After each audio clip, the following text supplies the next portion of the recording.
I love traveling, and right now, one of the only ways I can travel is through comics. So join me for another multiverse adventure, and let's take a little vacation together. Stopping off in MC2, Earth 982, a world where heroes are allowed to grow up, settle down, have children, and pass their wisdom, and sometimes their mantles onto the next generation. Let's go! Welcome back, Nerd Squad! Today we'll be visiting Earth 982 to take a look at some of its most epic heroes as we count down the top 10 most powerful Marvel Comics 2 superheroes. I cannot wait. Let's get counting. Number 10, American Dream. American Dream doesn't actually have any powers to speak of, but is disciplined, committed, and unrelenting in her passion to be a hero. She is Shannon Carter, the cousin of S.H.I.E.L.D. agent Sharon Carter. Shannon took a job as a tour guide at the Avengers mansion, and when a new team of Avengers was brought together, she was invited to join the new team. She's probably also the first one in line too, often referred to by their comic series name of A Next. And Shannon was also probably one of the first people in the line for that too. She was probably like, let's go! I'm so ready to be a hero! Shannon was a huge fan of Captain America growing up, and so her costume, name, and weapons are all also modeled after his. Number 9, Superstorm. Superstorm is Taurus Storm, the son of Johnny Storm, the Human Torch, and his wife and partner, Elijah Storm, Miss Fantastic. Due to his mother being a Skrull, Taurus is also capable of shapeshifting, turning into creatures that are even much larger or smaller than his own natural size. He also gains any assumed abilities or skills of whatever creature or being he transforms into. Taurus also gained his father's flame powers as well. Rather than engulfing his whole body in flame though, Superstorm generally prefers to shoot fire blasts from his hands.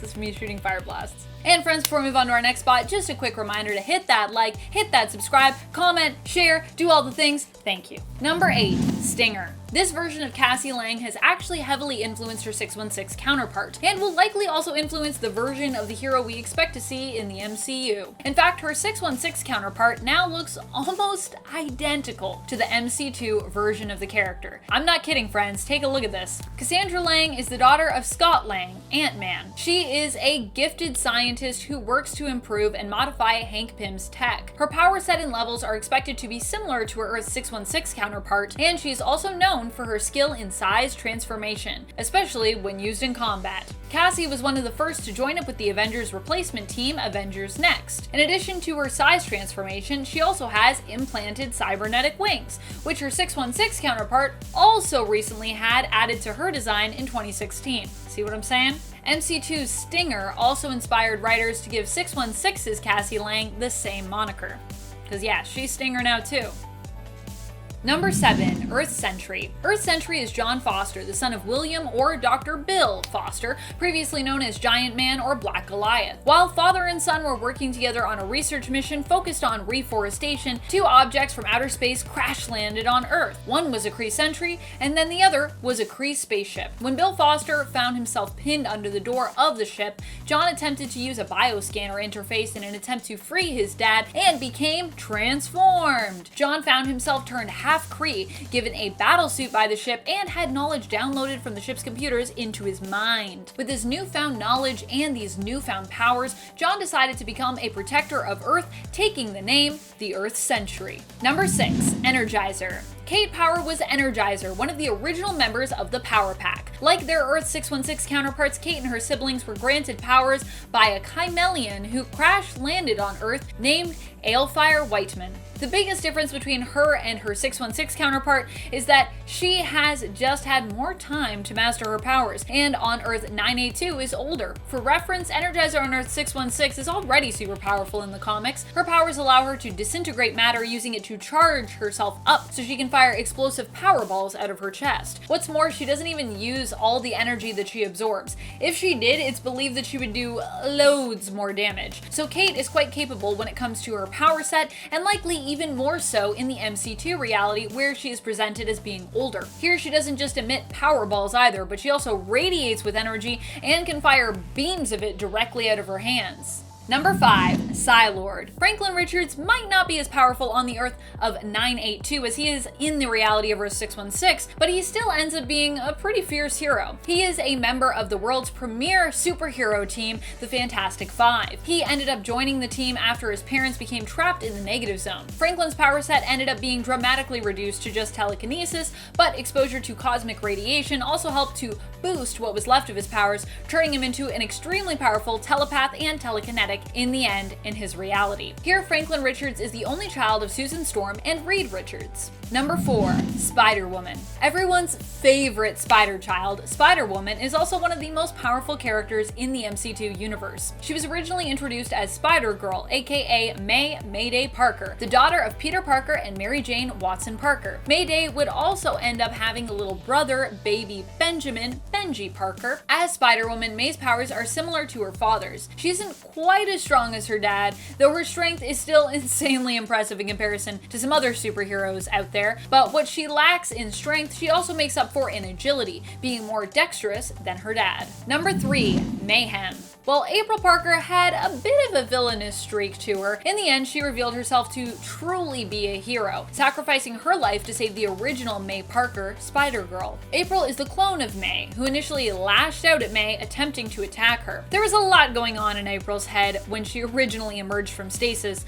but in the end, the good within her won out, and she ended up joining the MC2 Parker family, posing as May's cousin and taking the name April for herself. And to May, she was kind of like a sister. Eventually, however, she would become jealous of May and strike out on her own as the deadly anti-hero Mayhem, killing villains who opposed her. Killing them. In the end, however, gifted with memories from an alternate version of herself from the future, April sacrificed herself to save the original that she was based off of, May Parker. While she might be dead now, April was also part symbiote, which is why she ranks just a little higher on the list than Mayday. Number 2, Thunderstrike. Thunderstrike is part of A-Next, or Avengers Next, which is the name for the next generation Avengers team. Kind of like how we have the Young Avengers on our 616, but this team is really the next in line, meaning that this is a world where, the Avengers actually retire. And while we might call them A-Next or Avengers Next, I'm pretty sure in the universe they're just called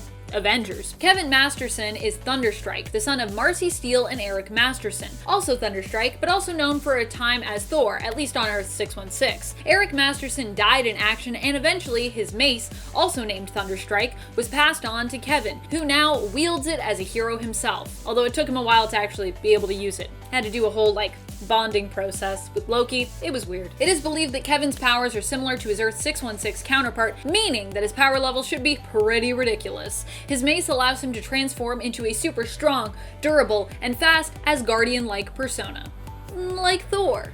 Number 1, J2. J2 is the son of Sashiyama and Kane Marco, Juggernaut. While his father was a long-time supervillain, in the end he reformed and even would go on to join the X-Men team instead of fighting against them. Unfortunately for J2, his dad went missing while he was out on a mission, and so Zane Yama would mainly grow up without his presence. He discovered his powers when he was being mistreated and teased by another student at school. It turned out that Zane had somehow inherited the powers that were granted to Kane by the Gem of Cyttorak. Not really sure how that works. However, while the original Juggernaut was also gifted armor by the Gem, Zane's self-controlled transformation didn't come with armor, and so he would actually have to make his own. If you're wondering what's up with the flannel that he wears around his waist, that's not just a fashion statement of the times. The flannel is actually one of the last things Zane has of his dad. What are some of your favorite MC2 heroes? Which do you think are the most powerful? Who would you like to learn more about from Earth 982? Let us know in the comments below. And speaking of comments, it is time to turn to some comments from one of our latest videos, Top 10 Adam Eve Superpowers You Didn't Know She Had. Demon Destroyer responds, "Every time she said also reminds me of, I kept screaming, Gwen Tennyson."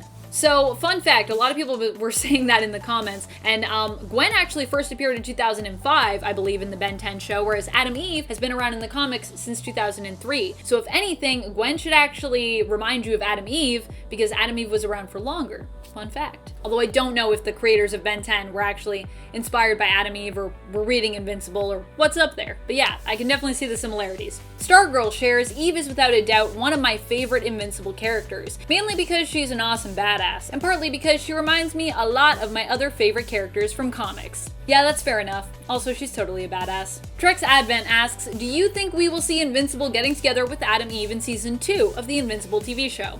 I think it will happen, but I think they're gonna try to like surprise us with it somehow. They're gonna do something different with it. And that's all the time we have for comments today. Be sure to comment below for a chance to have your thoughts and feels shouted out in a future video. This has been Top 10 Nerd, and I am your host, Amanda McKnight. Till next time, you stay nerdy, YouTube.